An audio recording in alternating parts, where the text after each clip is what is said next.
the figures start coming in, but they're very early to call it. But that's what it's saying on your screens over there, that in Chhattisgarh, it is the Congress that is pulling ahead. It is the BJP pulling ahead in Madhya Pradesh. In Telangana, the Congress in the lead. In Rajasthan, neck to neck this morning. Remember, in the first half an hour or so, the postal ballots are counted. After that, there are several rounds of voting. EVM counting is instantaneous. You get the results instantaneously, which are posted outside the counting booths. There's a physical piece of paper is actually put after every round of counting. If it is close, we'll have to wait till 8th, 9th, 10th round of counting to call seat by seat. Once you call seat by seat, then you can have a judgment of how it is planning out in the entire state. If there is a sweep, we'll know by about 10:30, a couple of hours from now, it'll be over. If it is still close and it comes down to hundreds of votes, as it did last time around, then we're going to be here until the late afternoon before we know who's winning, let alone who's forming the government and who's becoming Chief Minister. Akhil Khan also joining us this morning. Akhil ji, stick your neck out. Are we sticking with the principle that the Congress is doing okay in Chhattisgarh, probably doing okay in Madhya Pradesh, a bit of trouble in Rajasthan, and maybe a surprise in Telangana?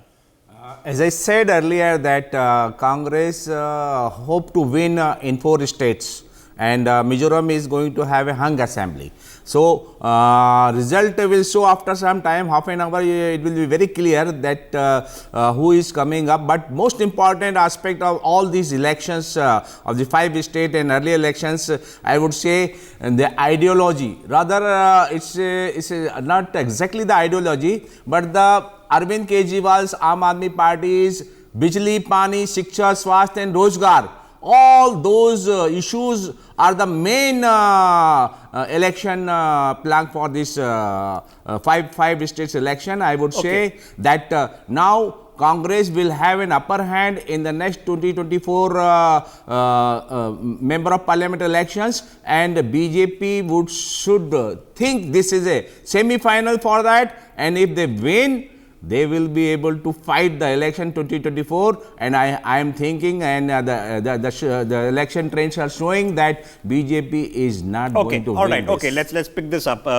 Priya, how important does it become? How nervy does it become?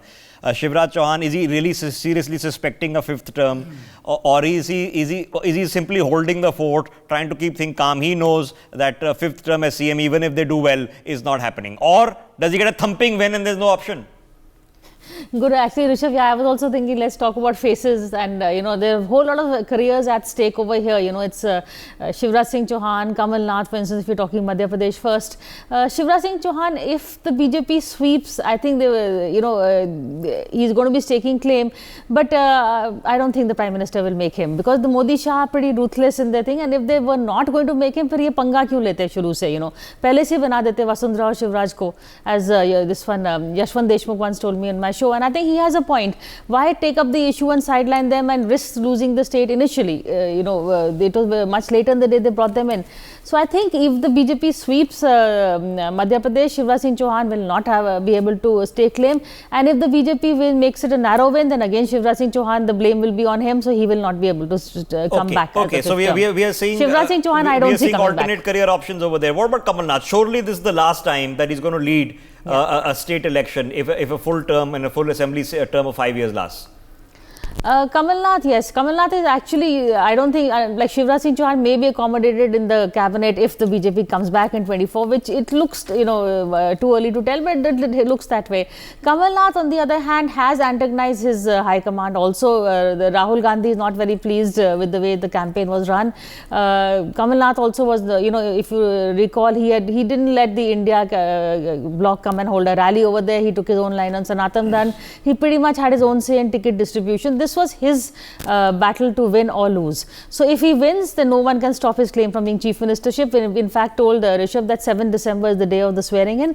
But if he loses, then the whole blame will be dumped on him, and he will have a hard fight to come back. But is there leadership change? Sachin Pilot, I mean, what does he do? Is the party really setting him up? Because you've seen a more toned down campaign from him. He was far more out there, no doubt about it, 5 years ago than he was this time around. So is he sulking, or is he waiting to pull a Jyotiraditya in a year or two? I think he won't do that because he did that halfway and he realized that he's better off in the Congress than the BJP. See, Ashok Gehlot, if again Congress wins, the Congress will not be able to deny Ashok Gehlot another term. Whatever promise Priyanka and Rahul and late Ahmed made to Sachin Pilot, they will not be able to keep it, at least for the beginning. And I don't think Sachin Pilot will buy that bogey of rotational chief ministership or deputy CM. It's going to be tough for Sachin Pilot personally if the Congress wins. There's the irony there that both Sachin Pilot and Vasundhara will have a tough shot. If the party wins, they will both have a bitter pill to swallow. Sachin Pilot will have to wait in the wings for Ashok Gehlot whether he finishes the next term as chief ministership. And if the Congress loses in Rajasthan, then the field is clear for Sachin Pilot. Okay. Then nobody will deny him a chance, a clear field this time around with no Ashok Gehlot hanging in the Gautam shadows. Seth, is it but obvious Ashok Gehlot returns in Rajasthan if you do win today? You see, there's a process in the Congress when we choose a chief minister. The legislative party, that is the elected members, they would sit together. The central leadership will send a few observers. There will be discussion. And then finally a consensus will be made. And in that consensus, whosoever emerges as the leader of the CLP, whosoever emerges as the choice of the MLAs in consensus with the central leadership will be made the chief minister. Okay, you get that, we talk about politically correct. Now Gautam is taking it at one step forward. He's becoming diplomatic. So that's as politically correct a statement as you can possibly hear. But there's been no doubt about it. Sachin Pilot's campaigning, even in his areas, where of course he's represented the party in the Lok Sabha in the past, has not been as aggressive as it was. It makes sense for him to sit this one out because there's no point in being in government if you can't really have the power. Deputy Chief Minister means nothing. It's like Deputy PM. It means in a sense means nothing. Gautam, let me. Yeah, go ahead. For one of Sachin's campaigns, and in the campaign he did not mention one of Gehlot's schemes. He didn't take his name. He did not mention any of that Chiranjeevi scheme, the insurance Bima Yojana that was really doing the rounds. He spoke about the Congress. He spoke about achievements. He attacked the BJP. It was a fair campaign, but he did not take Gehlot's name. He wants to win a few. He doesn't want to be. They don't want to be wiped out in Dausa and in Ajmer and all these places. For more such videos, subscribe to the NewsX YouTube channel, hit the bell icon.